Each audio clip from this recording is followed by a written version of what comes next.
নমস্কার বন্ধুরা, welcome to Sampa's kitchen.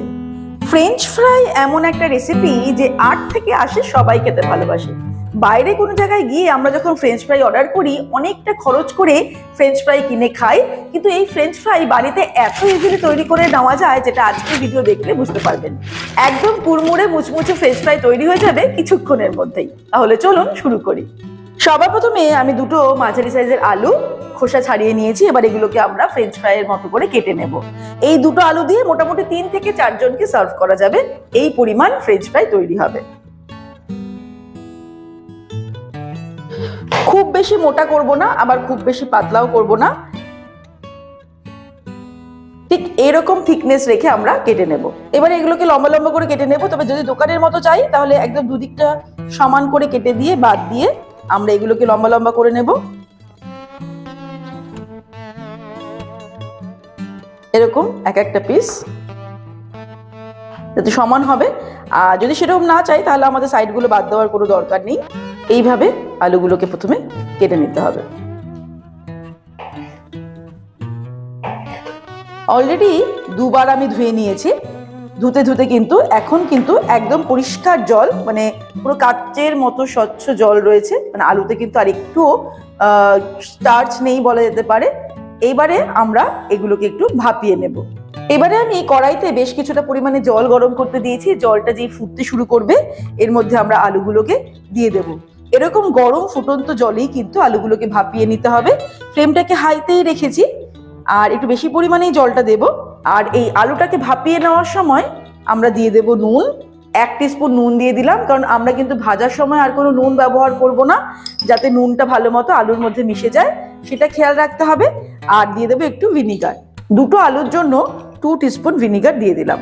এবারে ঘড়ি ধরে ঠিক 5 মিনিট হাই ফ্লেমে এটাকে আমরা ভাপিয়ে নেব। ভালো করে মিক্স করে দিলাম নুন আর ভিনিগারটা। এবারে ঠিক 5 মিনিট পর ফিরে আসছি। ঠিক 5 মিনিট আমরা হাই ফ্লেমে এটাকে ভাপিয়ে নিয়েছি। আলুগুলো কিন্তু 70-80% সিদ্ধ হয়ে যাবে, কিন্তু সম্পূর্ণ সিদ্ধ আমাদের প্রয়োজন নেই। এবারে আমি ওভেনটাকে অফ করে দিয়ে আলুগুলোকে ছেঁকে নিয়ে একদম ভালো করে জল ঝরিয়ে নেব। তারপরে আমরা চলে যাব পরের স্টেপে। আলুগুলো ঠান্ডা হয়ে যাওয়ার পর এর মধ্যে দিয়ে দিচ্ছি কর্নফ্লোর। 1 টেবিল স্পুন কর্নফ্লোর দিলাম। এবারে হালকা হাতে এইভাবে এটাকে মাখিয়ে নেব। এই সময় কিন্তু আর কোনো কিছু এর মধ্যে দেব না। বিশেষ করে নুন কিন্তু এই সময় দেওয়া যাবে না। আমরা এরকম এরকম করেও একটুখানি মাখিয়ে নেব, যাতে ভালো মতো আলুর গায়ে কর্নফ্লোরের কোটিংটা হয়। এবারে আমরা চলে যাব পরের স্টেপে।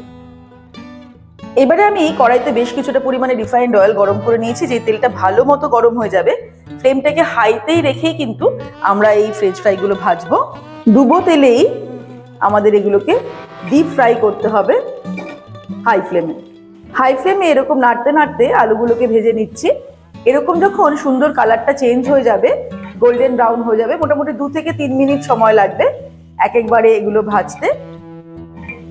তারপরে আমরা তেল থেকে ছেঁকে তুলে নেব। কালারগুলো খুব সুন্দর হয়েছে, তবে এটাকে কিন্তু আরো একবার ফ্রাই করতে হবে। আমরা প্রথমে সবটাই ফ্রাই করে নেব, তারপরে কিছুক্ষণ পর মিনিট 5-7 পর এটা ঠান্ডা হলে তারপর আবার একবার ফ্রাই করব। আরেকটা কথা বলি, আমরা যদি বাড়িতে গেস্ট আসার জন্য এটা তৈরি করব ভাবি, তাহলে এরকম প্রথম ফ্রাইটা করে আমরা রেখে দিতে পারি। তারপর গেস্ট আসলে আরেকবার ডিপ ফ্রাই করে সঙ্গে সঙ্গে সার্ভ করতে হবে। এবারে আলুগুলো ভেজে নেওয়ার 5 মিনিট পর আবারও আমি এটাকে ডিপ ফ্রাই করব। অর্ধেকটা দিয়ে দিয়েছি। এটাকে আবারও মিনিট 2 ধরে আমাদের ডিপ ফ্রাই করতে হবে, তবেই কিন্তু মেন ক্রিস্পি ভাবটা আসবে। একদম ক্রিস্পি ক্রিস্পি ফ্রেঞ্চ ফ্রাই তৈরি হবে। এই সময়ও কিন্তু আমি ফ্লেমটাকে হাইতেই রেখেছি।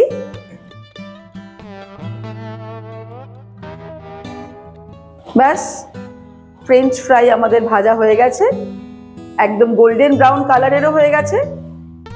এবার এগুলোকে আমরা তেল থেকে ছেঁকে তুলে নেব।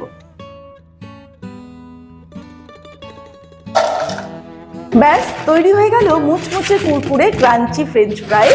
এবারে আর বাইরে গিয়ে এক গাদা পয়সা খরচা করে এই ফ্রেঞ্চ ফ্রাই খেতে হবে না। বাড়িতেই এত সুন্দর ফ্রেঞ্চ ফ্রাই যদি তৈরি করা যায়, ছোট বড় সকলেই মজা করে খাবে। আজকের রেসিপিটা ভালো লাগলে রেসিপিটাকে লাইক করতে আর শেয়ার করতে ভুলবেন না। আর এরকমই দারুণ দারুণ রেসিপির আপডেট পাওয়ার জন্য সম্পাস কিচেন চ্যানেলটিকে সাবস্ক্রাইব করে নিন। ভালো থাকবেন, সুস্থ থাকবেন। আমি আবার হাজির হব নতুন নতুন রেসিপির সঙ্গে। নমস্কার।